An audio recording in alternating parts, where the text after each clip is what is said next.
After 3 days of mourning, thousands of men and women marched through the streets of Somalia's capital Wednesday, answering the Mogadishu mayor's call for unity in the wake of the country's deadliest terrorist attack, which occurred over the weekend. Meanwhile, Somali intelligence officials began to divulge details of how the attackers, who killed at least 320 people, managed to get inside the heavily guarded city.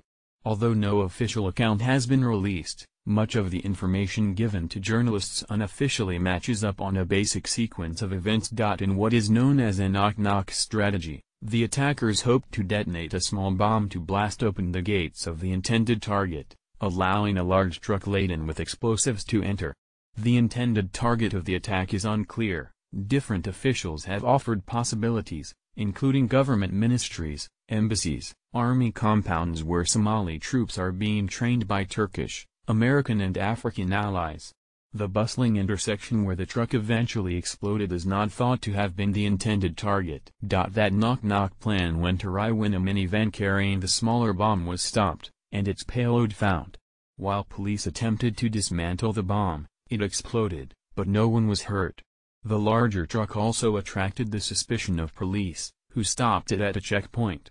The driver ultimately made it through by phoning someone whom the officers manning the checkpoint trusted. But at a second checkpoint downtown, security personnel insisted that the truck be inspected thoroughly. According to reporting by the Voice of America, the driver panicked and sped off into one of the busiest parts of the city. There, in the middle of an intersection packed with pedestrians, taxis, street vendors and roadside eateries, the truck detonated. A nearby tanker truck filled with petroleum ignited into a giant fireball. Many of the dead were charred beyond recognition. A prominent hotel and numerous buildings were leveled. Somalia's president, Mohamed Abdullahi Mohamed, blamed the attack on al-Shabab. The militant group has routinely carried out small-scale bombings in Somalia, but Saturday's attack ended a few months of relative calm.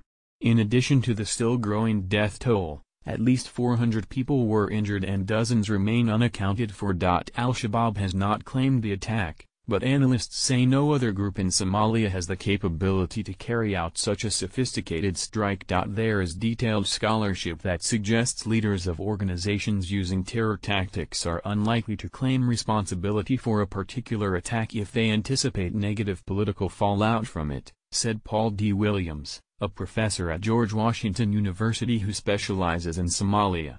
The massive demonstrations by Somalis against Saturday's attack show an overwhelmingly negative view of it. Hence al-Shabaab's leaders would be foolish to claim responsibility. Al-Shabaab is the armed wing of an Islamist political organization that used to be in power but was deposed by a U.S.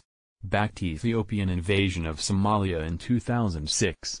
Since then, al-Shabab, which means the youth, has controlled ever-diminishing swaths of the country, mostly its southern regions, though it has continued to mount attacks on Mogadishu. Now, only rural areas remain under its control, and it has no established presence in any major Somali towns or cities. The group presents itself as a savior of the homeland and sees the government as a foreign-backed occupier. Al-Shabaab's control of rural regions has exacerbated droughts in the past decade, because it has prevented aid groups from accessing affected areas.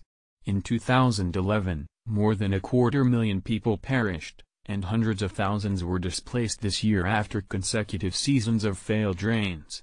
Progress against al-Shabaab, mostly because of the efforts of 22,000 African Union troops aided by U.S. airstrikes, meant that aid groups had greater access. This year. The Trump administration has given the U.S. military greater powers to fight al-Shabaab by designating parts of Somalia as areas of active hostilities, and drone strikes and raids involving U.S. troops picked up over the summer.